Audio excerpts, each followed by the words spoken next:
प्रतिशत में एक तरीका होता है क्रमागत प्रतिशत परिवर्तन। उसमें क्या होता है, किसी वस्तु को एक प्रतिशत वैल्यू से आगे बढ़ाते जाते हैं। जैसे किसी वस्तु के मूल्य में पहले 25% की वृद्धि, उसके बाद 10% की वृद्धि और अंत में 20% की वृद्धि की जाती है। तो पूछेगा, तुमसे पूछेगा कि वस्तु के मूल्य में कुल कितना परसेंट, कुल प्रतिशत परिवर्तन ज्ञात करो, ऐसा पूछेगा तुमसे। ठीक है, तो क्या होगा, इसके तीन तरीके हुए। एक तो 100 मान के कर सको, एक रेशो मेथड हो गए और एक हो गए फॉर्मूला मेथड। तीन मेथड हो गए, कोई से भी कर सको। ठीक है, लेकिन सवाल की सिचुएशन के अकॉर्डिंग बात बदलती रहती है अपना। ठीक है, मैं पहले 100 मान के करवाता हूं कि इसकी फर्स्ट टाइप है, फर्स्ट टाइप है इसकी। मैंने कही कि माना जो वस्तु है ना, वस्तु की वैल्यू कितनी है,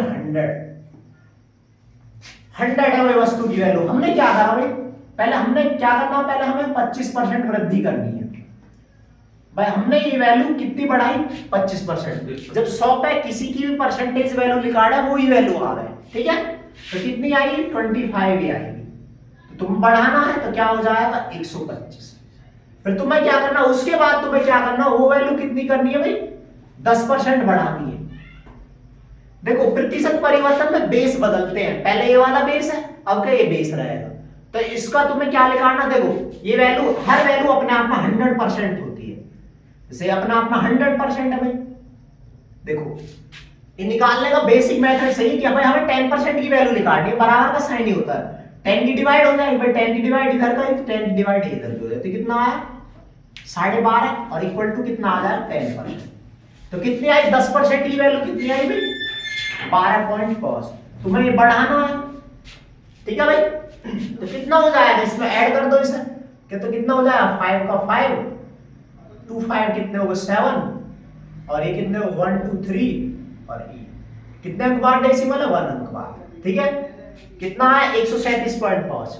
फिर तुम्हें क्या करना, अंत में क्या करना है तुम्हें भाई, ये वैल्यू कितनी बढ़ानी है, 20%। अब देखो किसी की वैल्यू 10% है, उसमें 2 की गुना कर दो 20% बन जाएगा। लेकिन बेस क्या है इस टाइम बेस है 137.5। किसकी वैल्यू है, 100% की वैल्यू है। मैंने बताया प्रतिशत परिवर्तन में हर बार बेस बदलता है। पहले ये बेस है, सेकंड टाइम ये बेस हुआ और थर्ड टाइम ये बेस हुआ। अब ये बेस है, इसे बेस मान के 20% बढ़ाना है। तो ये किसकी वैल्यू, 100% की वैल्यू। 10% की वैल्यू कितनी आई, अभी मैंने इसमें बताया, तो कितनी हो जाएगी, 13.75। तुम कर सकते हो कि क्या करोगे, इसमें डिवाइड कर दियो, इसमें डिवाइड कर दो तुम 10 की, और ये क्या हो जाए, 100/10। हमने इधर 10 बनाया ना, इसकी वजह से यहां भी डिवाइड करनी पड़ी। तो कितना हो जाएगा, 13.75। तो इसका 10% कितना होगा, 13.75। तुम्हें ये बढ़ाना है तो ऐड करोगे, इसे डेसिमल का ऐड है, कितना हो जाएगा, 5 का 5, 7 5 12 2 का भाई कितना हो जाएगा ये। तुम्हें 20% बढ़ाना है, 10%, इसका डबल भी तो करना है भाई। तुम्हें 20% की वैल्यू निकालनी थी, कितना हो जाएगा, 10 दूनी 20 और ये कितना हो जाएगा इसका भाई, 2 पंजे 10 की 0 से दूसरे तो 15 5 का 2 6 1 7 और 2 एकम 2, तो कितना है, 27.5। ठीक है भाई, तो कितना है, 10% लिख दिया मैंने, कितना लिखा जाएगा, 27.5। और 20% निकालना है, ये बढ़ाना है, तो ऐड कर दो, 5 5 10 की 0, कैरी का 1, 7 7 14 15 5 को हंसी लग गए, 3 2 5 और 1 6 और 1 का 1। तो तुमने क्या देखा कि शुरुआती वैल्यू से अंतिम वैल्यू में कितने का परिवर्तन हुआ। इसे मिटा दो, क्यों एक और कंसेप्ट बताऊंगा इसी में। तो तुमने क्या देखा कि शुरुआती वैल्यू से अंतिम वैल्यू में कितने का परिवर्तन हो भाई। शुरुआती वैल्यू 100 है, लास्ट वैल्यू क्या होगी, 165। तो कितनी बढ़ी, यदि मैं यूनिट में बात करूं तो कितनी बढ़ी भाई, 65 यूनिट। यदि मैं इसे परसेंटेज में कह लूं भाई 100 बेस 100 पे बढ़ी नहीं, 65/100 मल्टीप्लाई बाय 100। मैंने बताया भी जब बेस 100 हो गया ना, तो जो परसेंटेज वैल्यू हो वो उसमें ही आ रहा है। तो इसे क्या लिख सकते हैं, और 65%। ठीक है भाई, समझ में आया भाई, समझ में आया ना। अब मैं इसे वैसे करके ये रेशो मेथड से बताता हूं। एक इसका होगा रेशो मेथड, रेशो मेथड क्या है, सेकंड टाइप है इसका, सेकंड टाइप। रेशो मेथड में क्या हो, प्रत्येक परसेंटेज को फ्रैक्शन में चेंज करा जाएगा। जैसे 25% है भाई, तुम क्या करो 25% बढ़ा रहे हो तो 25% की फ्रैक्शन वैल्यू 1/4। ठीक है भाई, यदि कोई वैल्यू ये बेस वैल्यू हो मतलब शुरुआत में कोई चीज 4 ही तो उसका 25% कितना है 1, तो 1 बढ़ी हो तो कितनी हो जाएगी भाई, पहले सब प्रत्येक परसेंटेज की फ्रैक्शन वैल्यू लिख लो। 10% बढ़ाना है तो इसकी फ्रैक्शन वैल्यू 1/10 बढ़ाना है, और फिर क्या है 25%, 20% है, लास्ट क्या है 20%, इसकी फ्रैक्शन वैल्यू 1/5।